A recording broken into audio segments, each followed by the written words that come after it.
আপনার বর্তমান অবস্থার জন্য দায়ী কে? ইতিবাচক বা নেতিবাচক উভয় দিক থেকে নিজেকে বিশ্লেষণ করে দেখুন। সেই সঙ্গে বিচার করুন কোনটা আপনার ভালো, কোনটাই বা মন্দ দিক, এবং কেমন করেই বা সেটা আপনার ভেতরে এলো।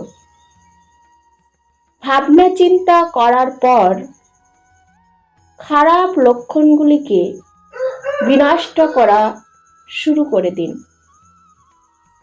আত্মা থেকে মন্দ দিকগুলিকে সরিয়ে দিয়ে সেখানে উত্তম ফসলের ফলন বৃদ্ধি করতে আধ্যাত্মিক গুণাবলীর অধিক সংখ্যক বীজ বপন করুন।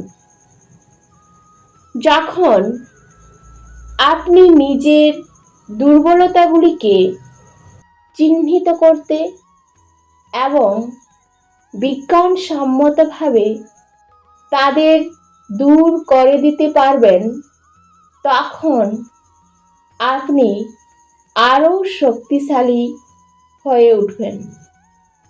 দেখবেন নিজের দুর্বলতাগুলি যেন আপনাকে নিরুৎসাহিত করে না তোলে।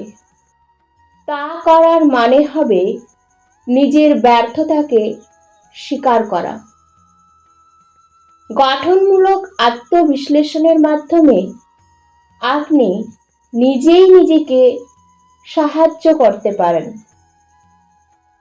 যারা নিজেদের যুক্তি বিচার ক্ষমতাকে প্রয়োগ করতে চায় না, তারা অন্ধ অজ্ঞতা তাদের সহজাত আত্মিক গুণাবলীকে আবৃত করে রাখে, আর ওইসব কারণেই মানুষ দুঃখ পেয়ে থাকে। অক্ষিপলক উন্মোচন করে আলোক দর্শনের শক্তি ঈশ্বর যেমন আমাদের দিয়েছেন, তেমনি তিনি আমাদের শক্তি দিয়েছেন অজ্ঞতা দূর করে সহজাত জ্ঞানকে উন্মোচন করতে। রোজ রাতে নিজেকে বিশ্লেষণ করুন এবং একটা মানসিক দিনলিপি রাখুন। আর দিনবেলায় কিছুক্ষণ স্থির হয়ে বসে নিজের কাজ ও ভাবনাকে পর্যালোচনা করুন। যারা এভাবে নিজেকে পর্যালোচনা করতে পারে না, তাদের কোনো রকম পরিবর্তনও হয় না। আরও বড় বা ছোট হতে না পেরে তারা এক জায়গায় আবদ্ধ হয়ে পড়ে। এ হলো এক মহা সংকটময় অবস্থায় বেঁচে থাকা। আপনি তখনই আবদ্ধ হয়ে পড়েন যখন আপনি পরিস্থিতিকে আপনার শুভ বুদ্ধির উপর প্রভুত্ব করার অধিকার দেন।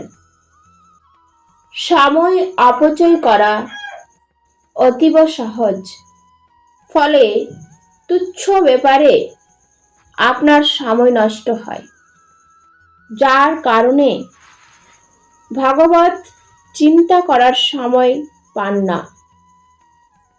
রোজ রাতে আপনি যখন নিজেকে বিশ্লেষণ করতে বসবেন, তখন লক্ষ্য রাখবেন কোনো বিষয়ে যেন আবদ্ধ হয়ে না পড়েন।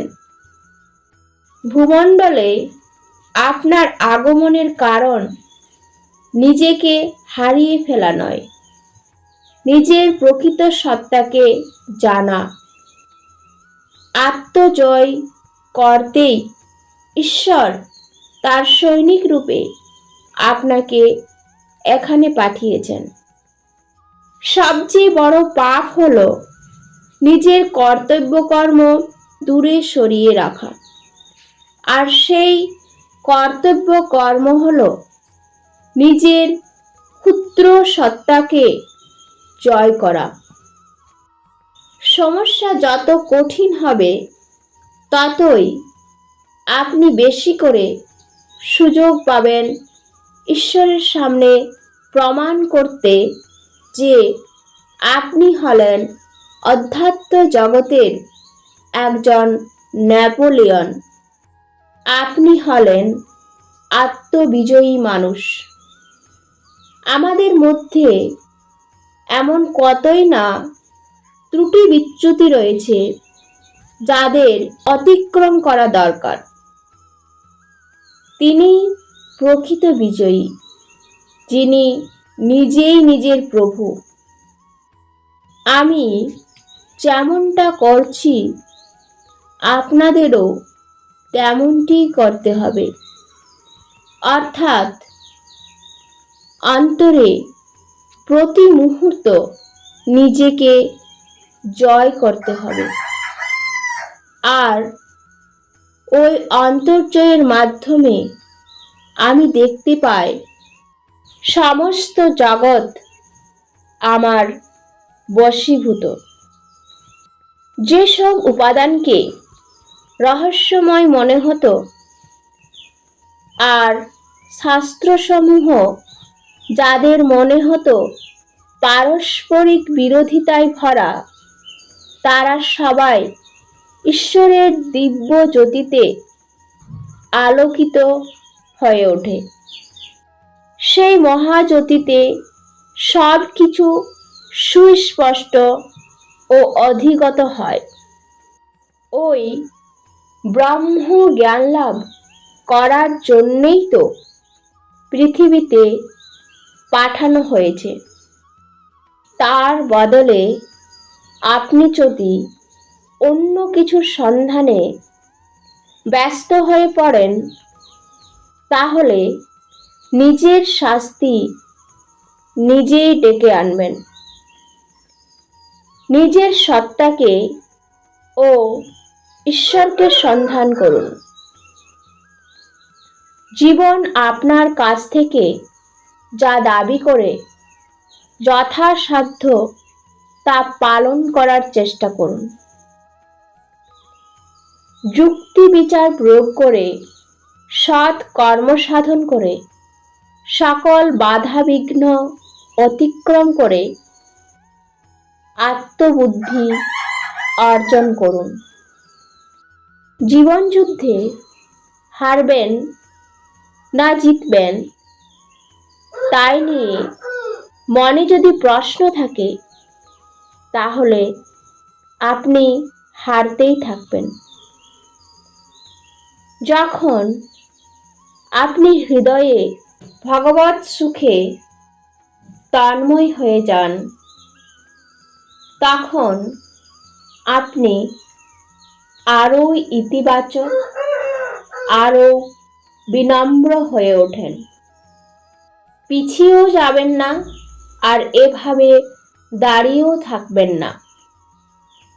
বেশিরভাগ মানুষ হয় স্থির হয়ে দাঁড়িয়ে থাকে, নতুবা নিজেদের শুভ অশুভ প্রবৃত্তিগুলির সঙ্গে টান পড়ে জড়িয়ে পড়ে। তাতে জয়ী হবে কে?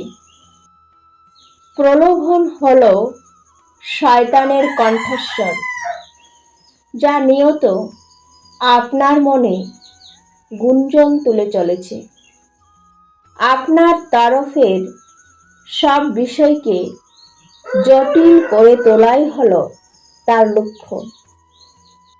দুর্বলতায় ভোগা কোনো অপরাধ নয়, কিন্তু যে মুহূর্তে তাকে জয় করার সব চেষ্টা ত্যাগ করবেন, সেই মুহূর্তেই শুরু হবে আপনার পরাজয়।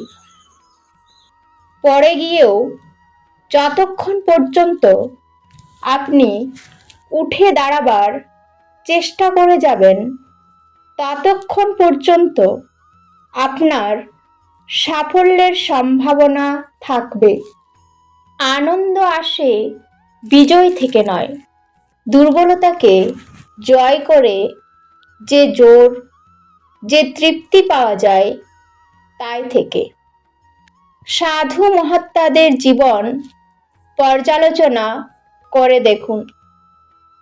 সাধু ফ্রান্সিসের জীবনে কত যে বিপদ এসেছিল তা আপনারা কল্পনা করতেও পারবেন না।